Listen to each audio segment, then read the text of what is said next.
Good evening, Mr. and Mrs. America, our Canadian friends north of the border, and all our ships at sea. I'm your roving reporter, Smedley Butterworth, and this is 1940, Part 1, in Review. January, Yugoslavia. Hitler's army defeated Yugoslav defenders and took control of the country. Budapest. The Hungarian government officially adopted fascism and joined the Greater German Reich. February, Tibet. 4-year-old Tenzin Gyatso is proclaimed the 13th rebirth of the Dalai Lama.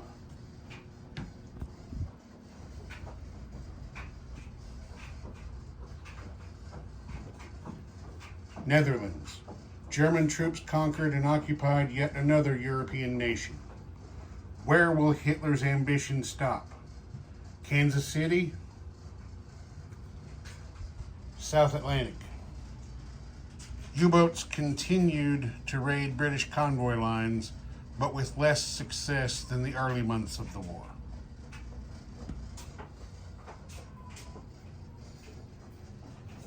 Soviet-Polish border. The Red Army withdrew from occupied Poland, leaving just a token force on its own side of the border. The Baltic.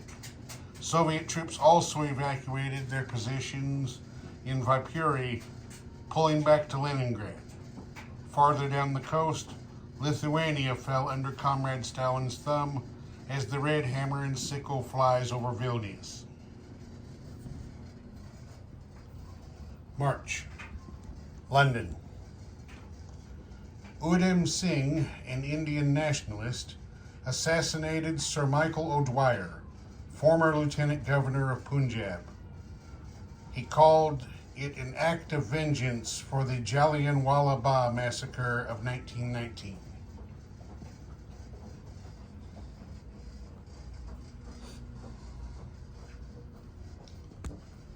Far East. Emperor Hirohito's forces took a much-needed respite from battle. While the main force regrouped in Kwangtung and in Indochina, a few ships and marines ventured into the Indian Ocean. At the same time, reinforcements arrived in Manchuria and Siankang. India. In response to Japanese provocations, the Viceroy called up reserves to strengthen the West Coast region and Burma. Sydney. Australia answered the call from Moscow for military aid. April. South Atlantic. The Royal Navy Air Arm took a swing at German U-boats but came up short. North Atlantic. The RN continued its redeployment to patrol convoy lines. New York. Jamaica Racecourse used pari-mutuel betting for the first time in the state. Also, the Rangers won the Stanley Cup. French Guiana. After being run out of North Africa, the Free French government relocated to the north coast of South America.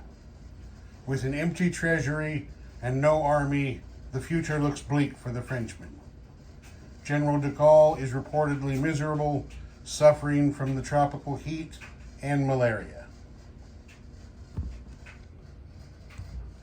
United States, May.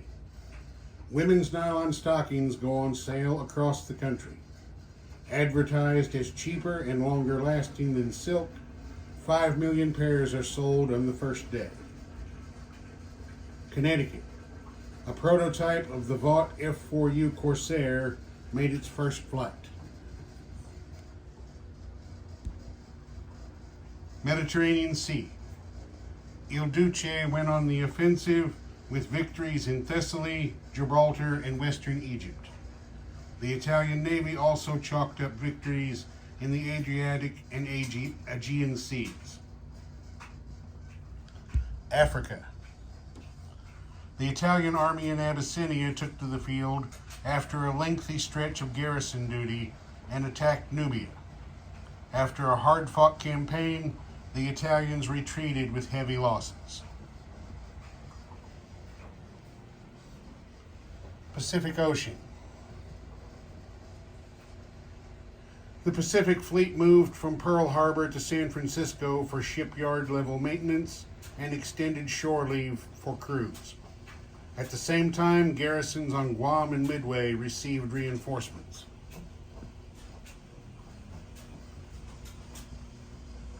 June, Berlin.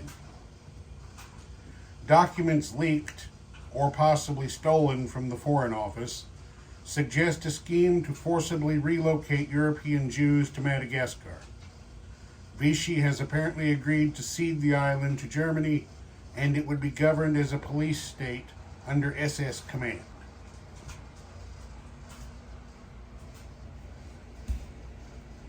Caribbean Sea. The bulk of the U.S. Atlantic Fleet moved into the region for fleet exercises. Army and Marine units also conducted joint amphibious training.